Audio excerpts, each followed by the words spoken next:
wajhu rabbika wa yabqa wajhu rabbika dzul jalali wal ikram. Wa yabqa, baqa dan kekallah. Wa yabqa wajhu rabbik, dan kekallah zat Tuhan engkau. Jadi wajhu bermakna ai zat. Ya. Jadi ada dua buah metodologi para ulama dalam menyingkapi ayat-ayat yang mutasyabihat. Dapat jaro yadullah fawqa aydihim, kemudian ar-rahmanu 'alal 'arsy istawa, amintum man fis samai yakhsifa bikumul ardu fa idza hiya tamur, am amintum man fis samai yarsilaikum hasiba fasata'lamuna kaifa nadhir, isna'il fulka bi a'yunina, dan ayat-ayat yang lain. Kullu syai'in halikun illa wajhah, titip sesuatu halik, fana, binasa, illa wajhah, kecuali yang binasa wajah. Maka para ulama terbagi kepada dua buah kubu, dua buah kelompok ulama salaf, iaitu mulai daripada generasi tingkat tahun hertu hijrah Nabi sallallahu alaihi wasallam.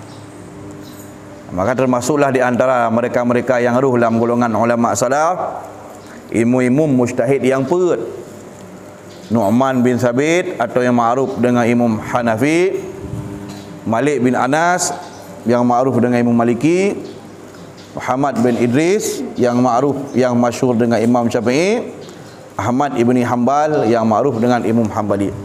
Urungnya naruh kenaan dalam golongan ulama salaf. Orang yang ruh dalam kriteria ulama salaf yang segenerasi dengan orang yang mandum, yang mati damang dalam kriteria orang yang hidup pada generasi Hijrah hijrahian, yang istilah oleh para ulama dengan salafus salih ataupun salaful ummah. Urungnya waktu yang merumpa dengan ayat-ayat atau hadis-hadis yang mutasyabihat, yang dilalahnya tidak wadih, petunjuk atau iaitunya oleh lafaz ayatnya tidak jelas. Bak tanya, menurut nisbah manusia hanya jelas, Allah pasti tidak pernah tersembunyi ilmu Allah dari apa yang Allah maksudkan dengan kalamnya. Jadi makanya namakan mutasyabihat, karena memiliki beberapa ihtimal, memiliki beberapa kemungkinan dilalah barang iaitunya oleh lafaz ayatnya, nah dipastikan kepada satu murud, kepada satu maksud.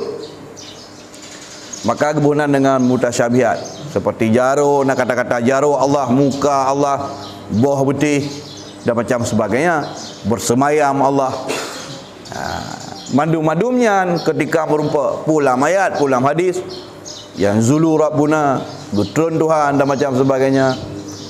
Untuk para ulama yang ruh dalam kriteria ulama salafnya dalam menyingkapi ayat dan hadis model menan, getempuh metodologi, getempuh manhaj, cara gepam yang gebuhnan dengan tafwid. Makna tafwid, gemeiman bahawanya Allah nak berfirman laginya, dan geetikut dalam hati Allah maha suci dari kekurangan, geetikut Allah geleh jauh maha suci dari serupa dengan makhluk. Adapun maksud Tuhan waktu kekunyian pun kiban maksud, wallahu alam bimuradih bidzalik, hanya Allah yang depu. Kitanya menahan diri dari memahaminya, menahan diri dari berbicara tentangnya, sehingga nyokeh warid keterangan ketika tu orang lang majlis Imam Malik bin Anas atau Imam Maliki ya tanya tentang istiwa, bersemayam Allah kibat. Kemudian sejenak beliau menundukkan kepala, kemudian diangkat oleh, kemudian nampak mukanya berang, terasa bengih gini ayat tanya, karena hana tak perle, hana terlalu penting.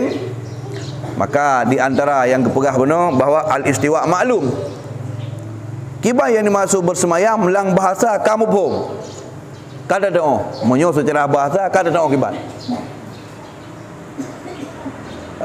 Adapun tatanya kaifiyatuha, kibanji Allah bersemayam. Tanyanya Allah merupakan majhul. Kiban Allah bersemayam majhul.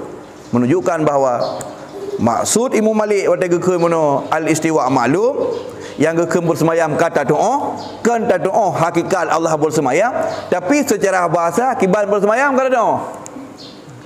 Adapun kiban Allah semayam, kaifiyatuh, kiban Allah semayam, hakikat Allah bersemayam majhul. Nyai handruk faham dah. Hana doa nya bukti bahawa itulah yang dimaksud tafsir.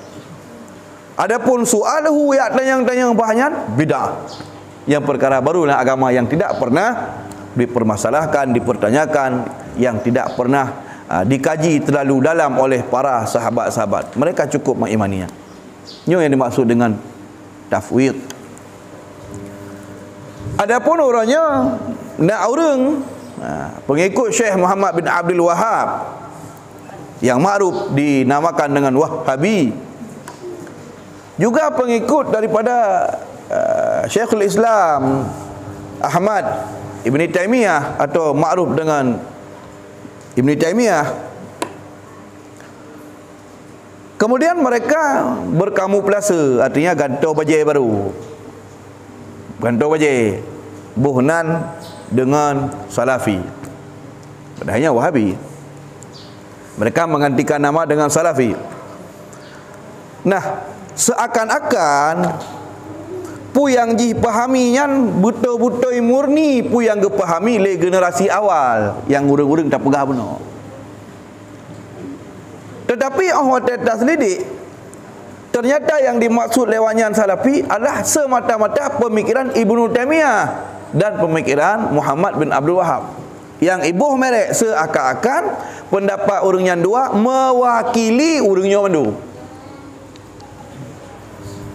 Sehingga ibuh nanlah pendapat Ibnu Taimiyah dan pendapat Muhammad bin Abdul Wahab dengan Salafi seakan-akan yang ke lagi haji pegah Imam Syafi'i pegah, yang ke lagi awaknya pegah Imam Malik, Imam Hanafi dan Imam Maliki pegah tentang ayat-ayat yang tak pegah benar.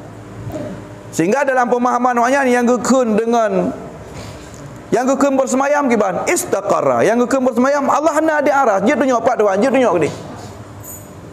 Adapun kiban yang hakikat Allah bersemayam nya ni hana ada doa. Allah na jaro, tapi kiban jaro Allah nya hana ada doa. Munan awak nya tafsir. Ba Allah na jaro wajib idikut Allah na jaro, tapi jaro Allah hana sama jaro tanya. Kiban jaro Allah hub nya hana doa, tapi na nya tafsir awak nya. Tafsir awaknya nyan seakan-akan ya pegah Imam Syafi'i, Maliki, Hanafi yang ke lagi nyan ke pegah le urangnya.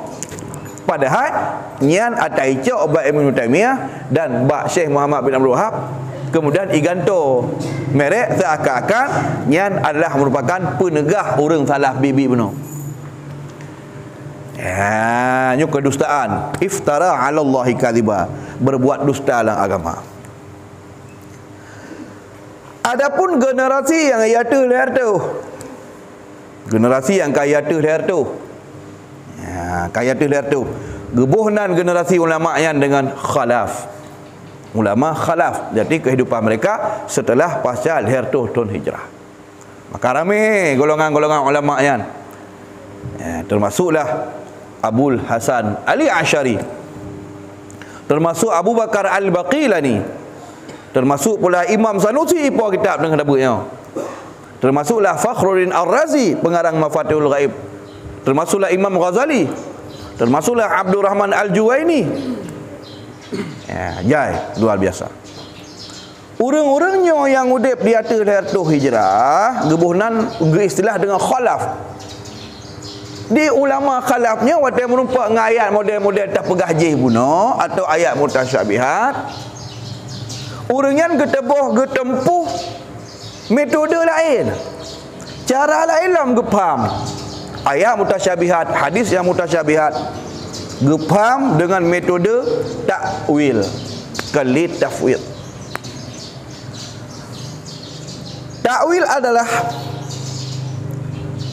Tabuh makna sebuah buah lafaz kan secara mantuk kan lagi menan mukun menampuk, tapi gebuh makna dari lafaznya lawazimnya, lawazimuhu. Dalam Al-Quran yang mulia Allah berfirman masalah tanya orang cik, wa qadha rabbuka alla ta'budu illa iyyahu wa bil walidaini ihsana imma yablughanna 'indaka al-kibara ahaduhuma aw kilahuma fala taqul lahumu uff wa la tanharhuma wa qul lahumu qawlan karima. Kanya lagi ya? Ya lagi ya? Nyo. Nak berahkan thok ni minta masalah. Wa qadha rabbuka alla ta'budu illa iyyah. Wa qadha rabbuka giyu li Allah. Allah Tuhan kata Muhammad, alla ta'budu illa iyyah. Baik tak sembah Tuhan lain selain Allah. Wa bil walidaini ihsana, giyu li Allah mengenurun cik begak-gak dah.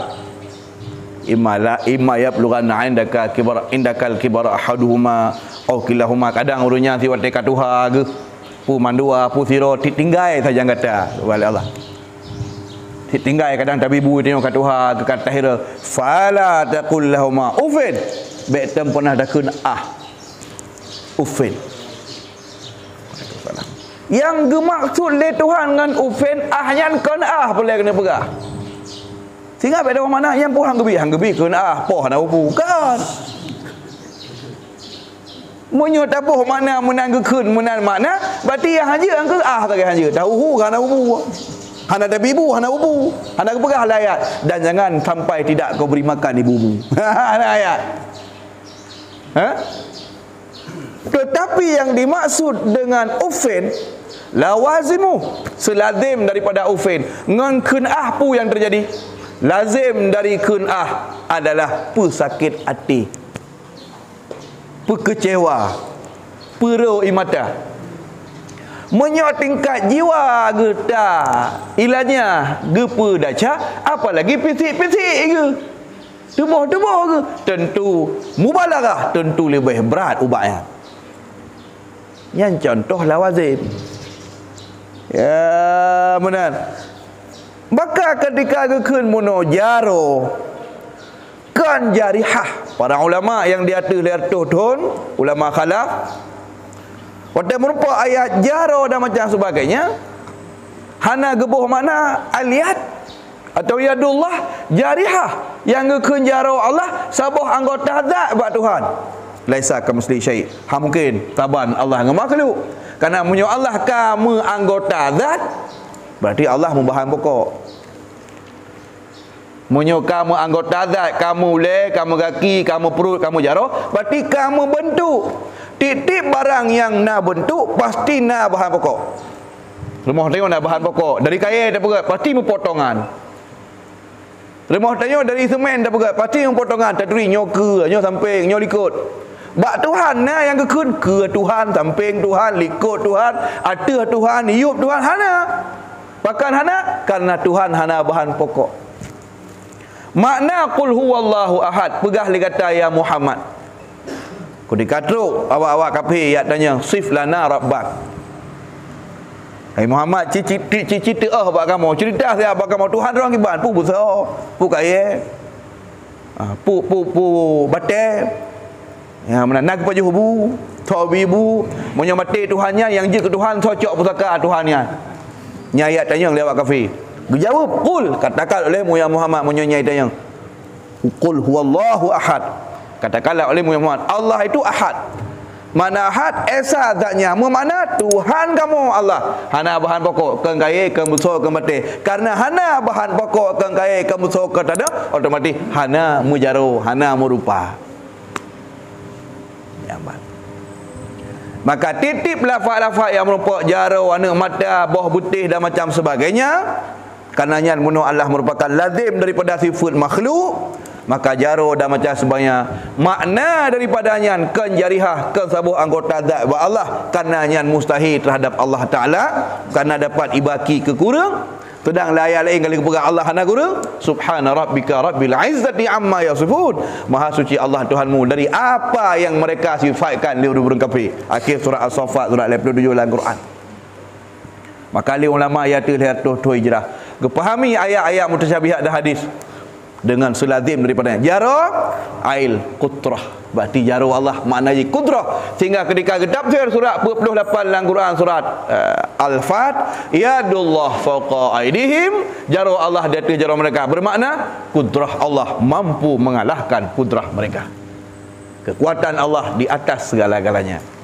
Lagi yang kena dua buah manhaj, dua buah metodologi yang bisa tak ikuti. Kena ikut ulama khalaf boleh, kena ikut ulama salaf silahkan. Yang hanyut ikut selain dua buahnya. Dan dia bangun tabah metode baru lagi tanya dalam tak fahami ayat mutasyabihat atau hadis mutasyabihat, hanjit. Karena tengok hana truk malim lagi, malim urungnya dua buah kelompok. Jangankan malim di nikah urungnya you baca atau urungnya hana tak je kata. Getulis daripada ruh tak baca darah padi. Ya kan? Nyamban dua buah penuh tentang metode dalam memahami ayat-ayat mutasyabihat.